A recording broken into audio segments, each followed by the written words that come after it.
पवित्र भूमि पर आए हैं। इस पावन धरती का नाम है ज्योतिषर। ज्योति माने प्रकाश और ज्ञान माने सरोवर। जाते समय सभी माता और बहनों ने इसका छींटा लगा करके जाना है, क्योंकि ये ज्ञान सरोवर है। आचमन कर लेना थोड़ा छींटा। लगा लिया हमने, तो अभी लगा लिया। ठीक है, लेकिन हमारा फर्ज है बताना। अच्छा। अभी आप दर्शन करके आए हैं आदि गुरु शंकराचार्य मंदिर। तो हमारे जो ये आदि गुरु शंकराचार्य जी थे, ये शंकर भगवान के अवतारी थे। तो उन्होंने आज से 2400 वर्ष पहले इस पूरे भारत को घूमा, और वो घूमते घूमते यहाँ पर गया, और उन्होंने बैठकर यहाँ पर मेडिटेशन किया, ध्यान किया, महसूस किया कि गीता जो सुनाई गई थी ठीक इसी स्थान पर ही सुनाई गई थी। और महाभारत का जो युद्ध लड़ा गया था, ये पूरे का पूरा 48 कोस एरिया में लड़ा गया था। 48 कोस यानी 156 किलोमीटर माना जाता है, जिसमें हरियाणा के 5 डिस्ट्रिक्ट आते हैं भैया, कुरुक्षेत्र, करनाल, पानीपत, जींद, कैथल और ये ज्योतिषर। तो ये है कि मध्यम यानी कि सेंटर पॉइंट। दोनों सेनाएं युद्ध के लिए हसीनापुर से लड़ने के लिए यहाँ आई। हसीनापुर जो है मेरठ यूपी में। हाँ जी, जी। तो ये सेंटर पॉइंट है मध्यम। तो जब दोनों सेनाएं स्थान पर आकर के खड़ी हो गई थी आकर के, और भगवान श्री कृष्ण जी को पता था कि अर्जुन युद्ध से मना करेंगे, क्योंकि लीला ही उनकी रचाई हुई थी। भगवान ने पहले ही शंख निकाल लिया और शंख बजाते हुए अर्जुन को इशारा कर दिया कि अर्जुन युद्ध का आरंभ, युद्ध की स्टार्टिंग यहाँ से कर दो, ये स्थान ठीक रहेगा। तो अर्जुन ने अपना बाण जब निकाल लिया और वो बाण छोड़ने लगे, तो सबसे पहले उनकी नज़र जो पड़ी है भीष्म पिताजी मार और गुरु द्रोणाचार्य। अर्जुन ने अपना शस्त्र लेकर के कमान में डालते हुए भगवान के सामने हाथ जोड़ करके खड़े हुए कि प्रभु जी, मैं युद्ध नहीं करूँगा, चाहे मुझे स्वर्ग राज क्यों ना मिले, मैं मारूँ तो किसको मारूँ। सामने कौन है?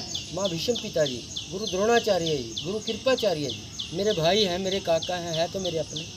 मोह माया में पड़ गए अर्जुन। तब भगवान श्री कृष्ण ने उनको दिव्य दृष्टि देते हुए 11वें अध्याय में कह दिया कि अर्जुन, आज आप इन कौरवों को मारो ना मारो, मारे तो यहाँ ये सब जाएंगे, इसलिए उठो और युद्ध की तैयारी करो। आप अमर नहीं हो, अमर तो मैं हूँ और मैं ही रहूँगा अर्जुन पार्थ। हे पार्थ, मैं हर प्राणी में, मनुष्य में, जल जीवन वायु में, ब्रह्मा विष्णु महेश में मैं हूँ, और मैं क्षण क्षण में हूँ, मैं कण कण। तो अर्जुन कहने लगे नहीं तो मैं युद्ध नहीं करूँगा। तो 11वें अध्याय में 18 अध्याय गीता के माता और बहनों, और 700 इसमें श्लोक हैं। 11वें अध्याय में दिव्य दृष्टि देते हुए कह दिया भगवान श्री कृष्ण जी ने कि आज नारायणी सेना मैंने दुर्योधन को जरूर दे दी है, लेकिन नारायण तो साक्षात आपके साथ है। मैं आपको अर्जुन आज ऐसी दिव्य दृष्टि, ऐसी शक्ति प्रदान करने जा रहा हूँ, जो युगों युगों तक बड़े बड़े महान ऋषि मुनियों ने मेरे लिए बड़े बड़े तप किए हैं, जप किए हैं।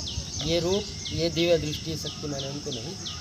भगवान श्री कृष्ण ने विष्णु अवतार लेकर के अर्जुन को तीनों के तीनों लोग अपने मुख से यहाँ दिखा दिए थे, और अर्जुन का भ्रम तोड़ दिया। तो पहला जो शस्त्र चला था, स्टार्टिंग जो युद्ध की हुई थी यहाँ से हुई थी, और 156 किलोमीटर में घूमते घुमाते कुरुक्षेत्र ब्रह्म सरोवर पर युद्ध समाप्त हुआ। अभी आप देख के आए हैं ब्रह्म सरोवर, देख के आए हो आप। तो उसमें एक द्रौपदी कूप बनाया हुआ है। द्रौपदी का जब तीरहान हुआ था, तो उन्होंने प्रतिज्ञा ले ली थी कि दुशासन, जब तक तू नहीं मरेगा मैं अपने खुले केस रखूँगी, तेरे खून से धोऊंगी। तो द्रौपदी माँ ने उस कुंड में छुपकर वो अपने केस धोए थे दुशासन के ब्लड से। और दुर्योधन को मारा गया था गांव जींद के पास राम राय, वहाँ वो छुप गया। तो ये कुरुक्षेत्र एक धर्म क्षेत्र है, कुरु राजा की भूमि माना जाता था। कुरु जो राजा थे कौरव और पांडवों के पूर्वज। तो कुरु राजा को 17 पीढ़ी पहले किसी ऋषि का श्राप लगा हुआ था कि वो रात को पत्थर के बन जाते थे और दिन में संजीवन हो जाते थे। अच्छा। कुरु राजा काफ़ी वर्षों बाद इस भूमि पर दोबारा से शिकार खेलने के लिए आए, और उन्होंने अपना बाण छोड़ दिया। तो वो बाण इस मिट्टी में फंस गया था ब्रह्म सरोवर के तीर। तो राजा कुरु को शाम होने से पहले घर लौटना पड़ता था, क्योंकि वो पत्थर के बन जाते थे। तो शाम होने से पहले किसी भी तरीके से राजा गुरु ने वो बाण निकाला जो आत्मरक्षा के लिए रखते थे, और जो बाण पर मिट्टी लगी हुई थी तो राजा के हाथ पर लगी। पूरी रात राजा पत्थर के बने रहे, हाथ संजीवन हो गया। तो सुबह ही उठते राजा ने जिस किया, अगर इस मिट्टी से मेरा हाथ संजीवन हो सकता है तो मैं श्राप मुक्त भी हो सकता हूँ। तो गुरु राजा ने सत्य किए, धर्म किए, दान किए, पुण्य किए, और विष्णु भगवान की आराधना की, और 33 कोटि देवी देवता का वरदान मांगा। गुरु राजा ने इस भूमि को 48 कोस एरिए को सोने के हल से जोता था, इसीलिए इसको कुरुक्षेत्र धर्म क्षेत्र कहा गया।